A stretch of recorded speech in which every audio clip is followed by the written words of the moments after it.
So welcome everybody to this short lesson on of probabilistic robotics. Today I got my booster shot of vaccine. So actually, I don't know whether tomorrow I will be fit enough to come and give lesson in presence. This I don't know. I would ask you to be flexible and to watch your email tomorrow morning, because if I see that I have fever and I'm destroyed, I won't come. Okay? And of course you will receive email and all sorts of things, but just watch also the web page before coming. And we are running short in time, so I can't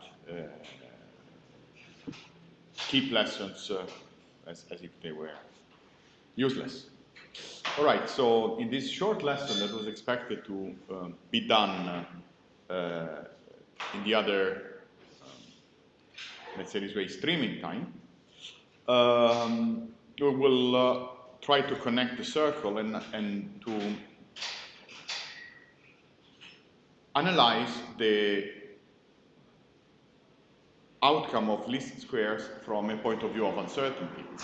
We remember that in the derivation of least squares, we embedded some probabilistic assumptions, some assumption on the structure of the noise affecting our measurements, and due to that, we arrived to a quadratic form to be minimized in order to find the peak of the conditional Gaussian, and well, we might wonder whether we could enforce or impose some assumption on the outcome of our estimation process that tells us not only the mean of this of the estimate, the peak of the estimate, but that tells us also the covariance, assuming that this is Gaussian. So let's see the story. Now, we all recall the derivation of least squares, and we started being interested in finding the state x that maximizes the conditional probability distribution of the state given the measurements, right? So we are given a pool of measurements, some sort of model of the system, and we are interested in finding the maximum of this outcome of this probability distribution. And this was sort of a general problem. Then by applying the bias rule and realizing that if we have a uniform prior, which means p of x is constant, we could factor out the conditional probability distribution of the state given the measurement and say that it's roughly proportional to the probability value of the measurements given the state. Okay?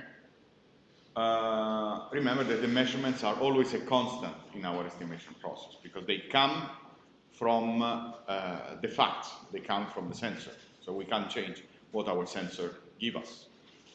Then by sticking in once again the independence assumption, we said that the independence assumption of the measurements given the state, which arises from the consideration that since the state controls everything I could predict, then knowing the state renders two measurements independent because the state is known, is unlocked. All right? And so we could once again factor out the probability distribution over all measurements given the state as the product of the individual value of probability of the measurements, each of them, when there's this notation z of I in brackets that some of you didn't like last time. You just could consider it as a bottom thing, but just to denote that the measurements are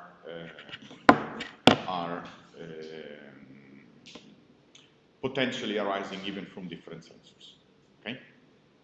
They could be heterogeneous, as long as the state is controlling all of them. Now, this is a wrap-up on the least squares thing. So, by imposing this model for the conditional distribution of the measurements given the state, so by saying that certain measurement is Gaussian distributed and has a mean that is expressed by a certain prediction function hi, which is a function of the state, and has a constant covariance matrix sigma with I, we came out we could further expand the expression of the likelihood of a single measurement in the form that we see in the bottom. And then, remember that in the real Gaussian here I have a constant that serves to accommodate that the area inside the Gaussian is unit, but doesn't really matter because with the proportional sign we could delete it, given that it is a constant for us, being this constant depending only on the covariance matrices, which are constant in the process. All right? So we boiled it down to maximizing this function and then applying the maximization once again. We could, through a set of rewritings, turn down the maximization of this expression into the minimization of this other expression, which was in the end the core of least squares. Okay, guys? Clear? Well, it has to be clear because this is nothing else than what we have been doing for the last 2 weeks. So, now, we could say, hey, after my system has converged, after I have found the optimum, could I project the uncertainty that I find in the measurements, so on Z, onto the estimate? So to say, assuming that at the optimum, I just approximate my prediction functions with an affine form, which is in the end what you've been doing in every single iteration of Gauss-Newton, then under this assumption, we could simply say that once we find the optimum,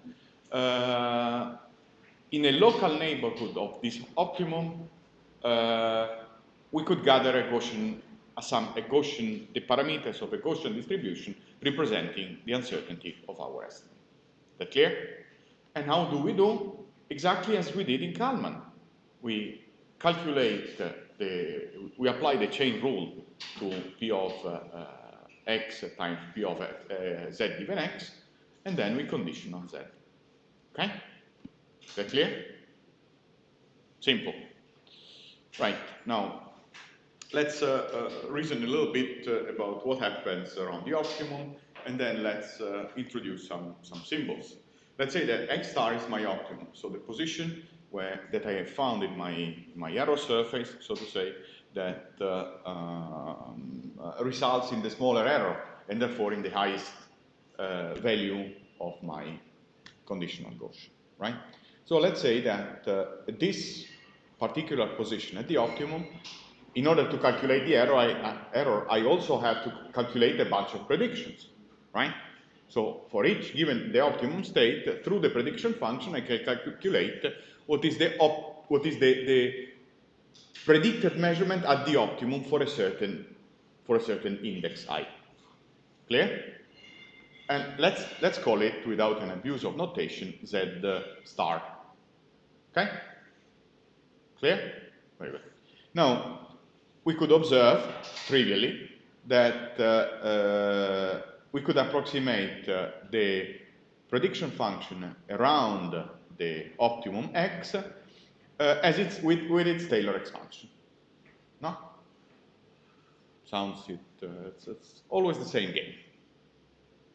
So the prediction function around the optimum will be the value of the measurement at the optimum plus the Jacobian matrix of the prediction multiplied by a certain delta x. All right? Then, by doing so, it's exactly what we were doing in the Kalman filter, right? In the extended Kalman filter. By doing so, we could express our conditional probability as a Gaussian distribution whose mean is governed by a affine form, which is a function of the Jacobian, the perturbation, and the optimal measurement, and a certain information matrix, which is a certain covariance matrix, because here I have -1, which is the covariance matrix of the measurement itself. Agreed? Does it sound obvious? All right.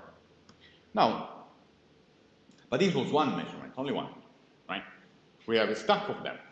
And similarly, when we were playing with SLAM, for instance, and the EKF and so on and so forth, if you remember, in case we were observing 10 landmarks, we had a measurement vector consisting of 10 blocks, right?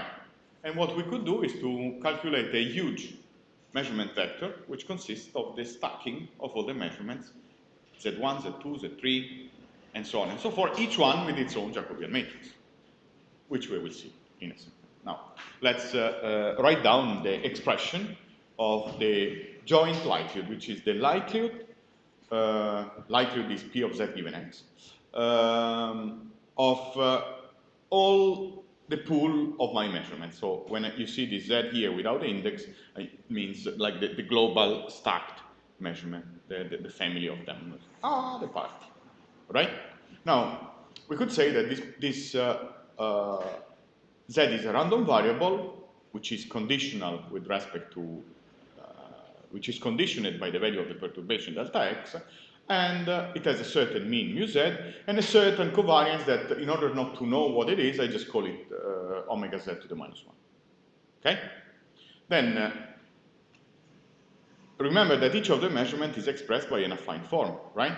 So, the mean of the first block will be the first Jacobian multiplied by the perturbation times plus the first measurement at the optimum. The second measurement block will be second affine form times the second measurement at the optimum. Observe that these Jacobians might also be different because the measurements might also have be heterogeneous between them, but they all depend on the same state. Clear? All right. And so, with this we're happy, no? We are able to express the mean of our stack of measurement. If I change a little bit delta X, I will see my prediction all changing. The mean of the prediction, right? So I could rewrite this equation here just for a matter of decency as a global stack of the Jacobian, each of them multiplied by a certain delta X plus the global stack of the optimal measurements, right? And I could happily call this stack of Jacobians J instead of J1, J2, J3, and this stack of measurements Z star, which is actually the union or the stacking of all measurements at the optimum. And so I see relaxed faces in the audience, which means that I'm not, let's say, saying things which are unclear. Now, we also remember that the measurements were all independent between each other given the state, right? And the state is given because it's on the right side of the conditional. So the information matrix will be 0 anywhere else, but in the diagonal blocks, and each diagonal block will carry on its own omega.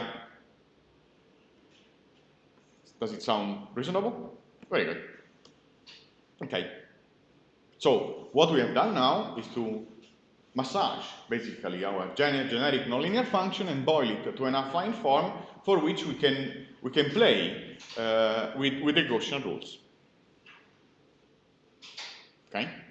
Now remember the chain rule, and what I'm now showing, if you look back into your old Gaussian manipulation slides, you will find that there was also this slide. So far we used always the chain rule in the moment parameterization, but this is the chain rule in the canonical parameterization. So it's the same, only that on the one hand you highlight the omega, on the other slide you highlight the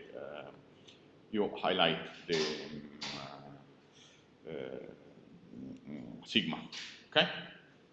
So remember what the chain rule means. I know P of X and I know P of Z given X. I know that P of X is distributed according to a certain way.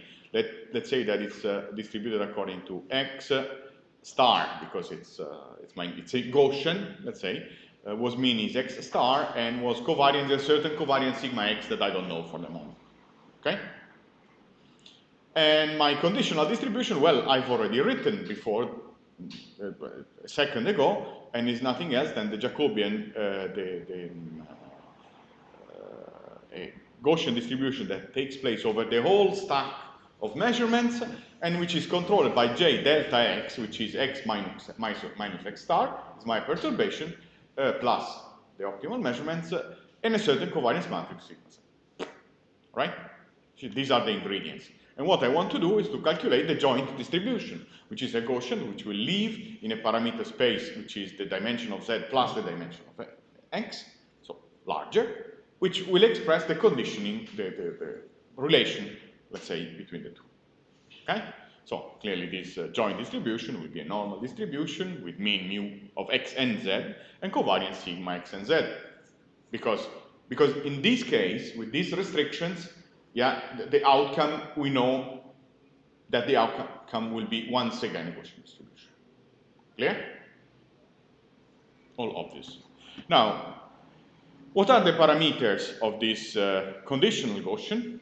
The parameters of this conditional Gaussian, well, the mean of the conditional Gaussian will be consisting of two components. One component will be the mean of the state dimension, and the other component will be the mean of the measurement dimension. And trivially, the mean will be x star, because it's already the mean, the optimum, and z star, because it's the optimum of the measurement, so the best prediction of the measurements. Agreed? Now, if you look back into your slides, you will find out that the conditional, the joint information matrix, the information matrix of the joint distribution has the following form. Okay, so here you have J transposed omega z j, where omega z is that gigantic omega that we have seen before. This is omega z. Okay, look back in the slides and you will find this formula, plus a certain omega x. And then you have the cross correlation terms, and in the measurement space you have just omega z. Okay? This is just a dogma in the Gaussian domain. And if you're interested, there are all the proofs in the document that I have attached to the slides on Gaussian. Okay? So far so good. Now, let's apply the chain rule. For a moment, we know that instead of working with x, we work with delta x, that has the same covariance, but it's entered in 0. We're just doing a shift on this random variable. Doing a shift on a random variable does doesn't change the shape of the Gaussian, only moves the Gaussian in the space, right? So, let's say that we do this game in order to have the mean of this Gaussian of delta x exactly in 0, because it's convenient for us, because we don't want to have trailer terms. Okay? So we operate a small change of variable, so to say, and we define delta x as being equal to x minus x star, and we work only in delta x. Okay? Just a change of variable. Now, we observe one thing, that in the assumptions on least square so far, we didn't have any prior information about our state. Okay? We didn't know anything. From the measurement, we were getting all possible information. We might have had an initial guess, but this is for the algorithm to converge. But we didn't have any characterization of the uncertainty for the state. Okay? So, how do we express that we don't know anything about the state, so that our P of x is a uniform distribution? We simply say that we know nothing. And remember that the uniform distribution in a Gaussian space is already a flat Gaussian. And a flat Gaussian has infinite covariance. Or, what is the inverse of infinite? Is 0. Or it has a 0 information matrix. Okay? Now, by observing that, and going one slide back, we observe that if omega x, which is the information matrix of the prior of the state, is 0, I could just delete this term from the joint information matrix. And so I end up having such a formula for the joint distribution. J transpose omega zj, the two of diagonal blocks, and omega z on the bottom. Let me rename for a second these components. So let's call this component here omega xx, this component here omega xz, omega zx, which is one that transposed of the other, and the other one omega zz. Okay? Just rebaptize them to know what they're talking about. What will be the dimension of this object over here? Will be the dimension of the state times the dimension of the state, clearly. What will be the dimension of this object? Will be the dimension of the state times the dimension of the measurements. Vice versa, the dimension of the measurements times the dimension of the state, measurements by measurements, the last one. Okay? Now, here we have something which is really familiar, right? J transposed omega J. Doesn't it sound familiar? It's the coefficient matrix of my information, of my quadratic form. But let's expand it a bit. Let's see how. What do I have inside?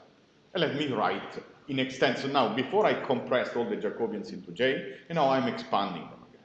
So the transposed Jacobian is the first Jacobian transpose, the second Jacobian transpose, the third Jacobian transpose, can continue until the kth Jacobian transpose, right?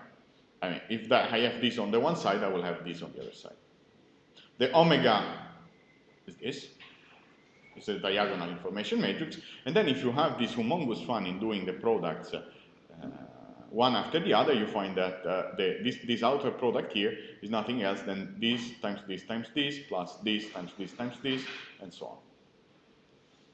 on. Does it sound even more familiar?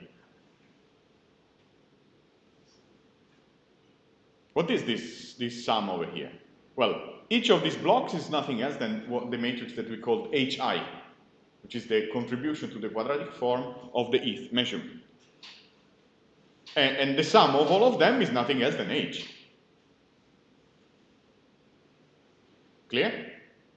So now we have an expression, so to say, for this term. And what is this term? This is the this block here of the information matrix. Okay? Of course, we could also calculate this and this and this. Right now, we are only interested in this one over here. Why are we interested in this one over here? Because we're now going to do conditioning, right?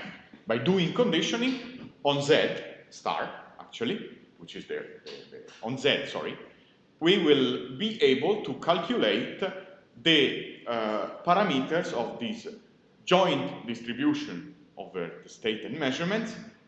Once we delete, basically, we embed our knowledge through the measurements, and remember that conditioning means slicing and results always in a decay of dimensions, because we are removing dimensions about the variables that we already know. Clear? Very good. Now, let's see our rules on conditioning that were on the Gaussian block. And the theorem says, if you have a Gaussian random variable, which you could split into two components, x and z, with a certain distribution, Gaussian distribution, expressed by its own mean and its own covariance. And of course, if you have a mean and covariance, you could also have an information vector and an information matrix, which is that because the two are related. The conditional p of x given z is a Gaussian that has the following parameters. The mean, or in information form, the information vector will be ni of x given z, and the information matrix will be omega x given z, with ni of x given z, which is the information vector. Remember that the information vector is the mean times the information matrix, has the following form, and with the conditional information matrix that is nothing else than the block omega xx, which is this. Okay, guys? This was a theorem.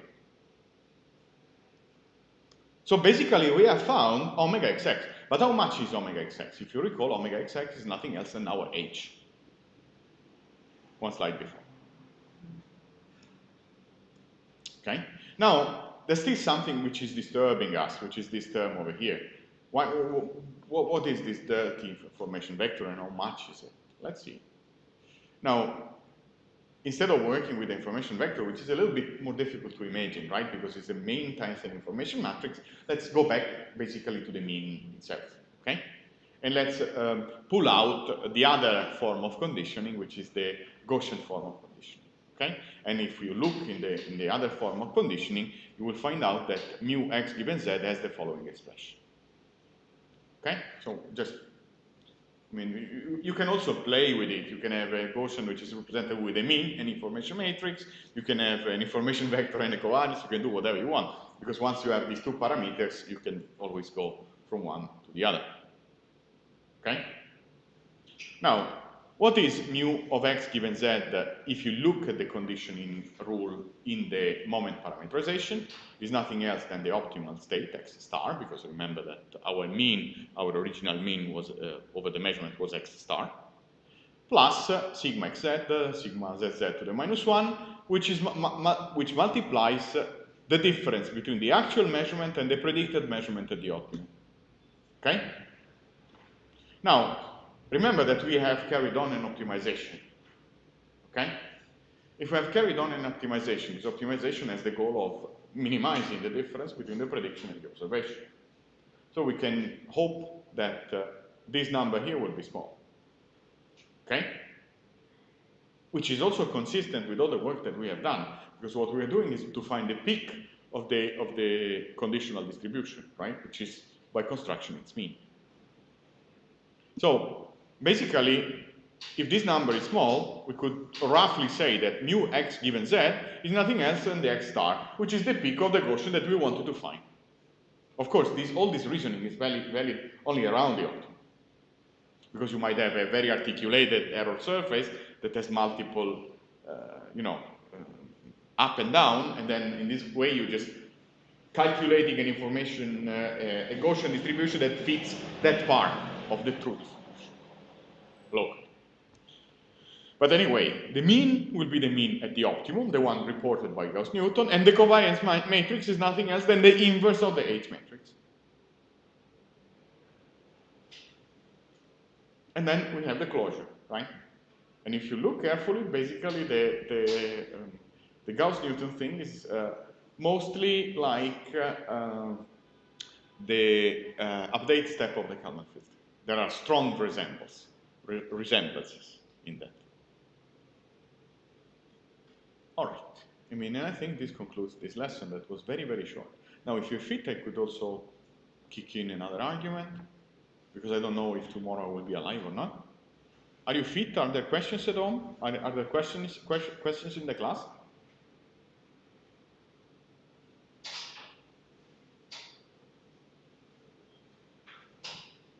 So the power of this mechanism is that you could have an uncertainty of the solution, and believe me that the uncertainty of the solution through the Jacobians, the uncertainty of the measurements through the Jacobians gets projected into the estimate. So if you increase the error, I mean, let's imagine what happens when you increase the error. Once you increase the error, what happens is that these omegas here become smaller, right? Because increasing the error, increasing the covariance means increasing sigma means decreasing omega, right? So these numbers here will become smaller. And as a consequence, all these numbers here will become smaller. Let's say that each of those gets divided by 2, right? So all of these becomes divided by 2. And as a consequence, also h becomes divided by 2. And so once I invert h, I will get something which is twice as big. Okay? Clear? And also another aspect of h is that by looking at h, is not set. I mean, normally you might have a system which is only partially observable, because it tells you. And when is a system? When do you see that the system is not only partially observable? Well, if there are components of the state that do not affect the measurements, right? So you can't go back. This is rudely saying, or that only that only affect the measurements, a subset of the measurements. Okay, or you have variables that you can't see, that they can change inside the system, and then they have no effects outside.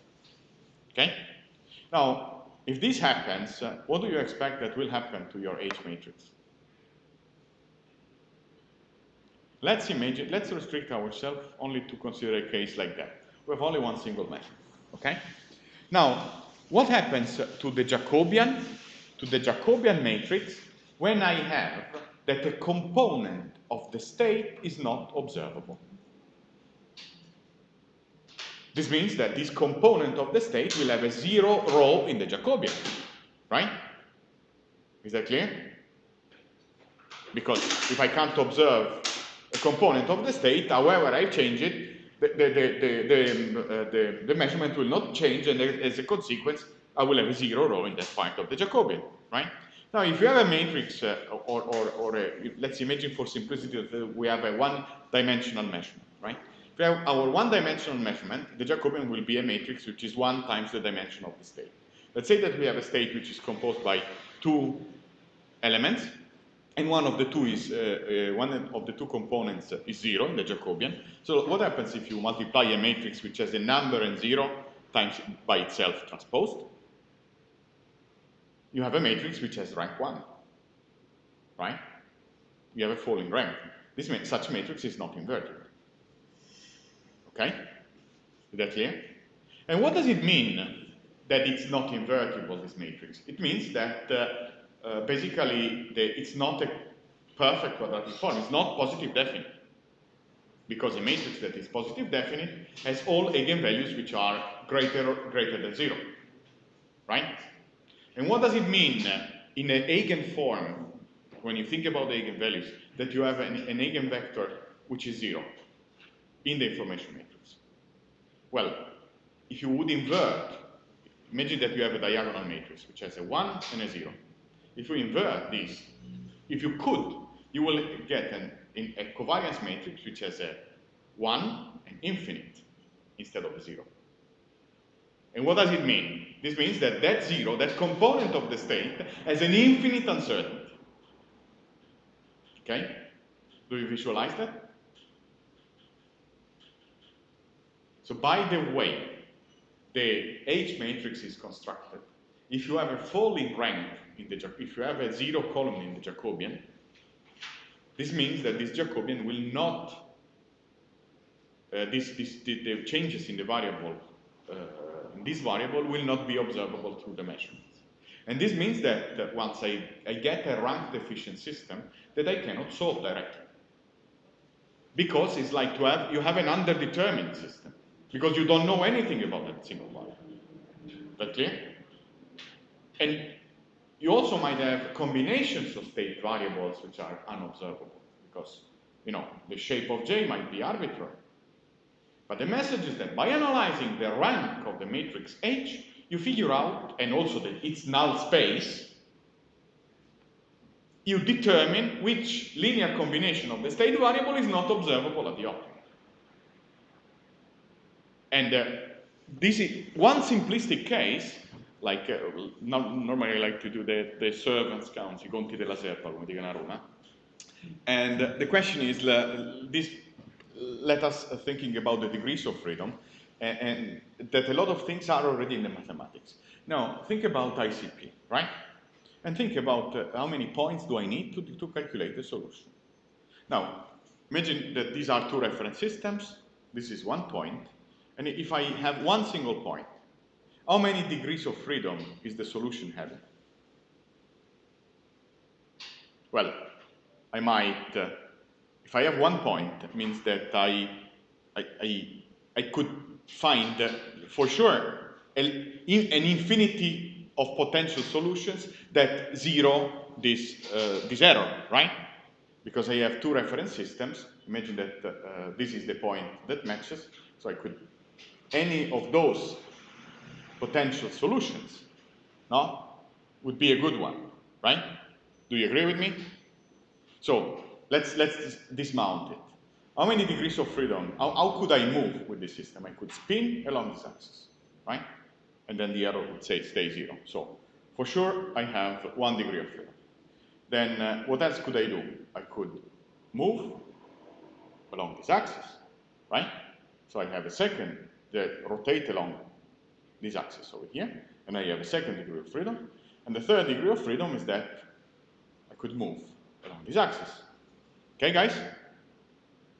So I have 3, if I have only 1 point and I try to solve ICP, I will find somehow a solution. I mean, I will not be able, but maybe, let's say that I apply a damping on the H matrix, so a small diagonal, I sum a bunch of ones on the diagonal in order to render it positive definite, and I iterate the process a lot of times. You have done already the damped pseudo-inverse, I think, in robotics. If you do so, you find a solution, but the uncertain, you will have the null space of this of the solution that you find will be tangent to the directions to the components of the states that are not observable, or to their linear combination. So now let's do ICP with 2 points. So we add another measurement, right? So we have a new H matrix, which will be the sum of the H matrices coming from two measurements, 1 point and the other point. Agreed? So now, what is the gain? How many degrees of freedom I have? 1. Now, the only way I can move is this, right? Because I have 2 points, so I could only move, let's say, around the circle, right? So I have 1 degree of freedom. So what you could expect is that if you calculate the rank of this matrix, this rank will be 5, no? Because it's you have one loss in dimension. With 3 points, you manage finally to lock the solution. And the minimum that you need in ICP, in fact, is 3 points. 3 non-collinear points. If they are collinear, you will be in the situation that I described before. If 3 points lie on a line, there are infinite ways of aligning them. Okay? Understood? So this is a small consideration on the H matrix. So and interestingly, every single measurement in general contributes in an additive fashion to the H matrix. Okay? So every single measurement is adding what? Adding certainty, because it's an information matrix. It's adding information. Okay? But there are situations where the problem is intrinsically as in some intrinsic quantities which are not observable. I make you an example, like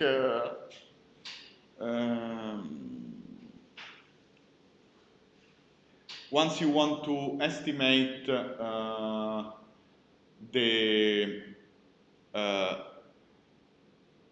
alignment between 2 images, right? You have a set of point projections, okay? And you want to determine the transformation between the 2 images. But if you have only point projections, you can never determine the scale, because if you see 2 images, they are just 2 images. They don't contain that information. And in this case, you will have an underdetermined system along one component. Which component? What will be the null space of this component? Well, the null space of this component will be oriented along the translation vector between one of the transforms that aligns the 2 images. Because if you move further or closer along this dimension, it's like you move apart the cameras from each other, and it's equivalent, bang, it's equivalent to zoom the scene. Okay? These are I don't have questions at all, but I see you convinced. So we can have even more than what we expect to have from this machine.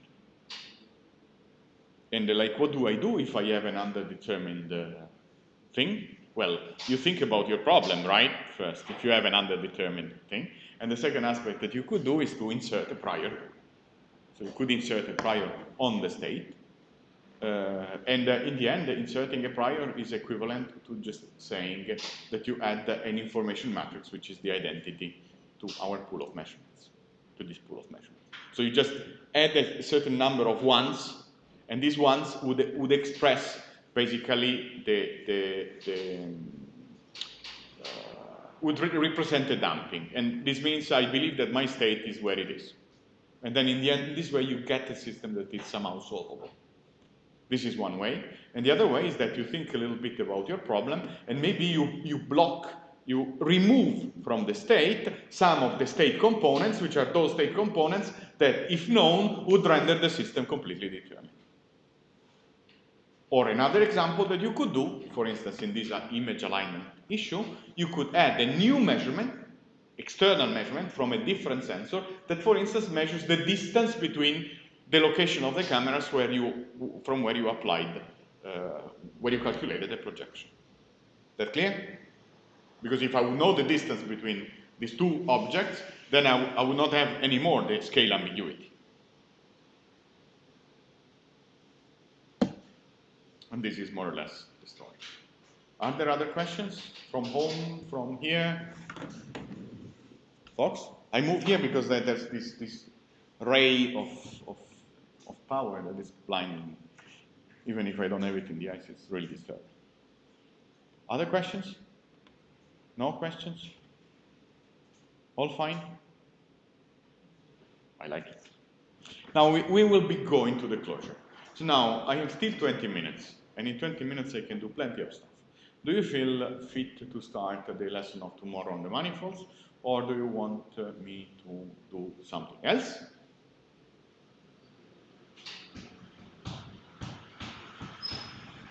I have a strict majority of students in the class, so 2 at home, so you really rule now.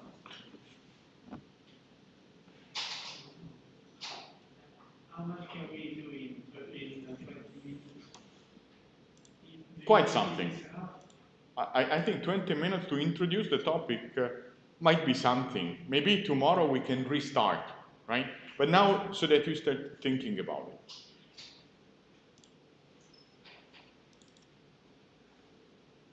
And we are living at the manifolds, right? So, second part of this second episode in the same streaming session. And let's start thinking about non-Euclidean spaces. No, like we are all infested by these non-Euclidean spaces as roboticists because there is this ugly thing which are called rotations, and they come with their rotation matrices, and like we have this evil thing. And now, a classical example of non-Euclidean space are the 2D angles. What does it mean in Euclidean space? An Euclidean space, or a Euclidean topology, is a space that can be mapped into a vector space without altering the concept of distance. Like in this case, this is a Chambel line, it's a circle. The circle, this is a circle. The circle is a classical non-Euclidean, the points on the circumference are an example of non-Euclidean space, because there's no way of mapping these points over here, right, onto a line without operating a cut. If you operate a cut, you are kind of changing the topology of this graph, of this set of measurements, because you have to slice it. And once you operate a cut, 2 points which were close before, they become further apart. Okay?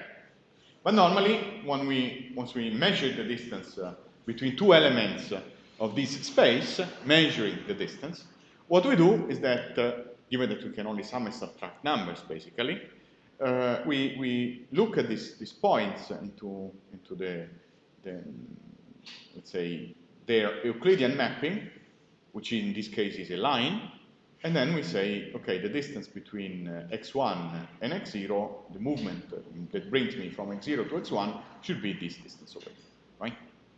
Also with the sign, because you need to know whether to go clockwise or counterclockwise.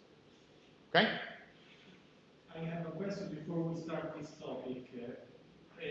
Since we are talking with this, it means that the approximation that you told me in the last lesson about this square doesn't work. Which approximation? When we talked about the bearing and we said along the side. The approximation that we have talked last time is an approximation. Okay? We will encounter it again in a while. Your colleague is saying, what you're telling now means invalidates, so to say, what you have said last time about the approximation with the arrow. Well, I will now take a break, and this is a perfect example on how to show the outcome of that approximation. This very, very same thing.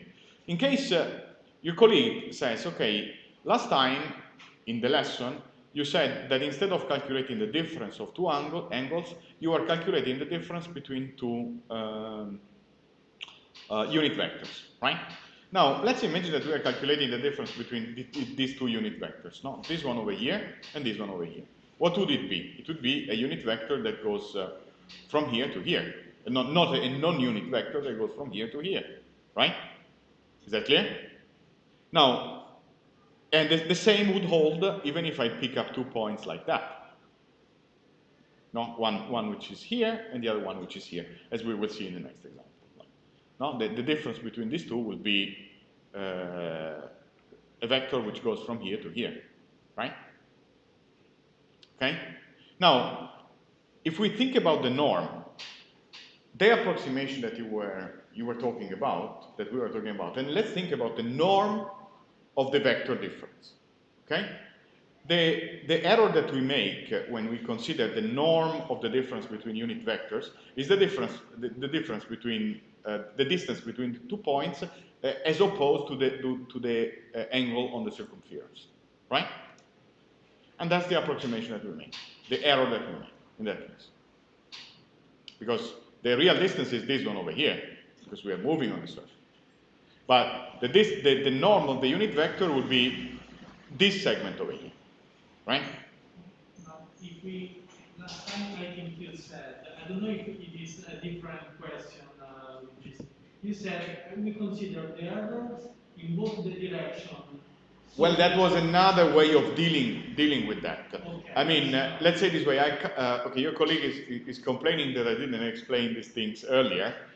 This is correct. The point is that one first needs to feel the need, right? That last time I offered you two strategies to solve the bearing only problem. One strategy was the one of reasoning on this, basically on this mapping that we have made over here, and then trying to figure out whether I need to move on one direction or on the other direction. That approximation in this particular case was not an approximation, it was the correct thing to do, because it was considering somehow the structure of the thing, but it was a little bit complicated because you had to add ifs in your program and things which are unelegant, so to say. That was one thing. Another so to say, approximation that leads also to relatively easy mathematics, right, was to consider the unit vectors, right? And what was the approximation that we make with the unit vectors? With the unit vectors, we are not anymore, we're fine, because even if we operate on this side of the spectrum and we calculate distances on this side of the circle, we will not suffer that much because the unit vectors live in a two-dimensional space, so I can move in one direction or in another direction. I'm not, here there is not the Sea of Mordor, right? It's not that there is nothing else after pi. Okay? And this, but we do that at the cost of neglecting, making a small error, no? This error over here, which is the distance difference between this arc of circumference and the distance between these 2 points. Of course, if the arc of circumference is very small, basically the norm of the unit vector, the unit vector and the arc of circumference are nearly the same, right? That clear? All right. Now, question: when you live in a non-Euclidean space, like so to say, the message was not every space can be mapped without cuts into a vector space, which is the space where we are able to calculate the norms. Okay. And so what we tend to do is normally to alter the topology, and this is what nearly every time we have to handle, we handle with angles in 2D, like very intuitive to do, so to say. But it's not, doesn't scale well. For instance, to 3 dimensions starts to be painful to handle all these gazillion of wraparounds that you might have. Okay? And the classical case is that once you calculate this mapping, so this thing over here is called a chart, right? Once you calculate an Euclidean mapping of this non-Euclidean space, you have to do cuts.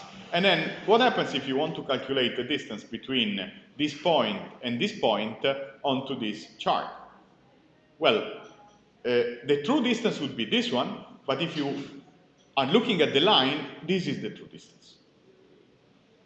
Because to go from x0 to x1, I would have to walk along this direction, and so the distance will be, I would have to go here, then come back here, and go here, which corresponds to this segment over here. But if I calculate the distance on this chunk of a line, well, then I have a different thing, right? I have the opposite one.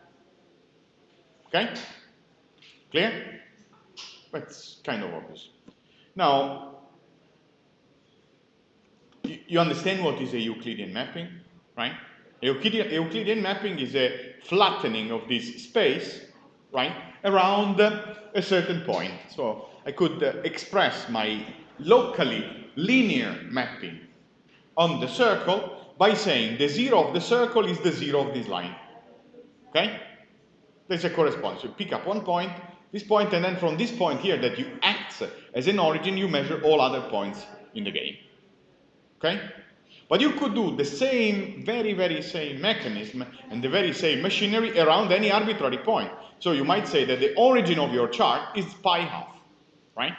And then what happens in the mapping? It happens that the zero of the mapping will be pi half onto your Euclidean space, a non-Euclidean space.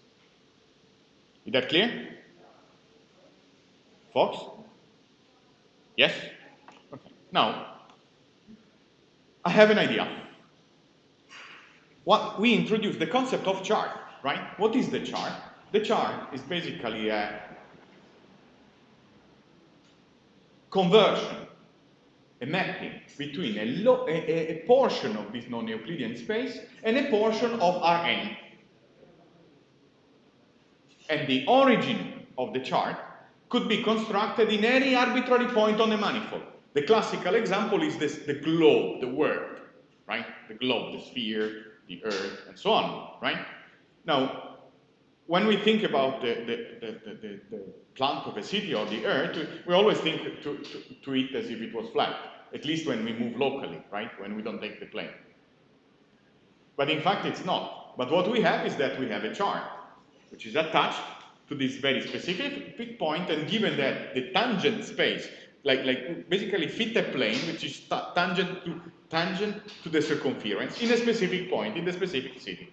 But if we buy a chart in Rome, which is large enough, right, and if we extend it and extend it and extend it, in the areas around the origin where this chart was constructed, let's say we have a one-to-one scale chart, impossible to have, but we have it. If we would measure a distance on the chart, which is a distance on this plane, if the distance is between, I don't know, Rome and Castel Gandolfo, right? Well, in this area, the curvature of the Earth doesn't really matter that much. And so we could just calculate the distance on the chart and have a good estimate of the distance on the manifold. But if we start measuring the distance on this chart, which is a projection, imagine that there's a line over here, or here, a distance on a chart that between Rome and, let's say, I don't know, Cairo, then you would start seeing a difference because the Earth curvature makes this effect in this case. Of course, you can also morph the chart. You could also make this chart to be locally sticking, right? But it's not really possible with the sphere to flatten it onto a plane with a curved surface without creating artifacts in this case. While it's possible on a circle. So in the circle we could cut it and then be fine, right? Is that clear? Folks? Anyway, we bought the idea of a chart. Now, in case of let's devise a generic mechanism with which we have to go soon, with which we could measure the distance on a chart, because the only place where we can measure distances is this chart. It's not the manifold itself. So what we could do is to invest a lot of money and buy charts all around. In this case, if I want to measure the distance between 2 points on the manifold, let's say between x0 and x1, my generic procedure would be to walk to x0 and to buy a chart in x0. By buying a chart in x0, this means that the zero of this chart, the origin of this chart, will be x0. So if I say 0 on the chart, I jump into the position x0 on the manifold, right? And then x1 will be in a certain location, in this location over here. And then in this way, I guarantee that by placing the origin of my chart in the position, in the center, so to say, I guarantee that at least I move all the singularities far away. Do you understand? Because by doing so, and buying the chart in x0, the singularity are here. Because the cut will be done in this position over here. Right? This spans 2 pi, minus pi, pi. x0 plus pi, I go here. x0 minus pi, I go here. Or vice versa. Okay? And this is the game of the manifold. I think, okay. Now, this is a trailer for the next lesson. I invite you to think about it because I have people outside the lecture hall that want to enter. Okay? We will restart from here.